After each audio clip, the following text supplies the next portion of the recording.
Renewable energy மூலம் பெறும் மின்சாரம் அதிகரித்துள்ளதால் அதை எலக்ட்ரிக்கல் கிரிட்டுகளில் இணைக்கும் பொழுது நிலையற்ற தன்மை இருப்பதினால் சில சவால்களை எதிர்கொண்டு வருவதாக இந்திய சென்ட்ரல் எலக்ட்ரிக்கல் அத்தாரிட்டி மேலாளர் தெரிவித்துள்ளார். சென்ட்ரல் எலக்ட்ரிக்கல் அத்தாரிட்டி என்பது இந்தியாவின் மின்சாரத்துறையின் திட்டமிடல் மற்றும் ஆலோசனை வழங்கும் ஒரு அமைப்பாகும்.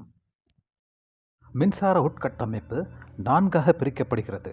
1 தயாரிப்பு, 2 கடத்துதல், 3 வழங்குதல், 4 பயன்படுத்துதல்.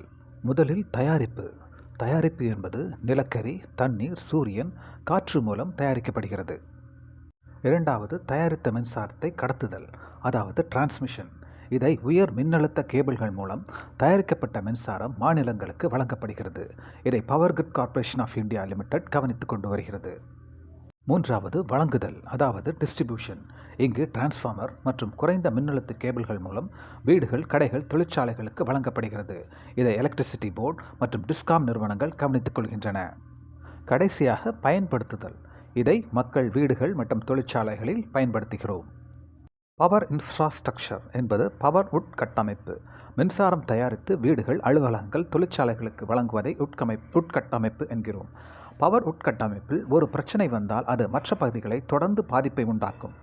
ஏனென்றால் இந்தியாவின் மின்சார கிரிட் அமைப்பு அனைத்து பகுதிகளையும் ஒன்றோடு ஒன்று இணைத்து செயல்படுகிறது.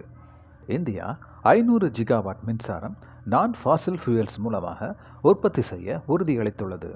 நான் ஃபாசில் ஃபியூயல்ஸ் என்பது நிலக்கரி அல்லாமல் சூரியன், தண்ணீர், காற்று மூலமாக மின்சாரம் தயாரித்தல் ஆகும்.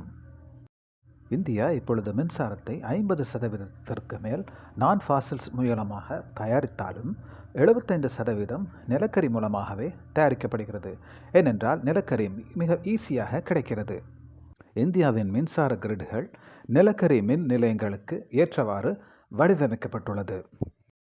நிலக்கரி மூலம் பெறப்படும் மின்சாரம் தொடர்ந்து ஒரே அளவில் உற்பத்தியாகும்.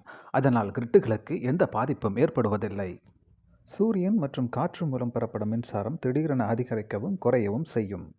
ஆகையால் நிலக்கரி மின்சாரத்திலிருந்து சூரிய காற்றாலை மின்சாரத்திற்கு விரைவாக மற்றும் மென்மையாக மாற முடியாவிட்டால் வால்டேஜ் மற்றும் ஃப்ரீக்வன்சி மாறும்.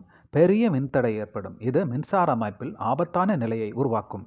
இந்திய கிரிடுகள் ஒன்றோடு ஒன்று இணைக்கப்பட்டுள்ளதால் ஒரு இடத்தில் மாற்றம் ஏற்பட்டால் மற்ற பகுதிக்கு பரவும். சமீபத்தில் ராஜஸ்தானில் ஏற்பட்ட ஒரு பாதிப்பு தமிழ்நாட்டின் கூடங்குளம் வரை உணரப்பட்டது. இந்த நிலை மாற இந்தியா பேட்டரி ஸ்டோரேஜ் சேமிப்பு மற்றும் ஸ்மார்ட் கிரிட் தொழில்நுட்பத்தை மேம்படுத்தி சமநிலை பாதுகாக்கப்பட வேண்டும்.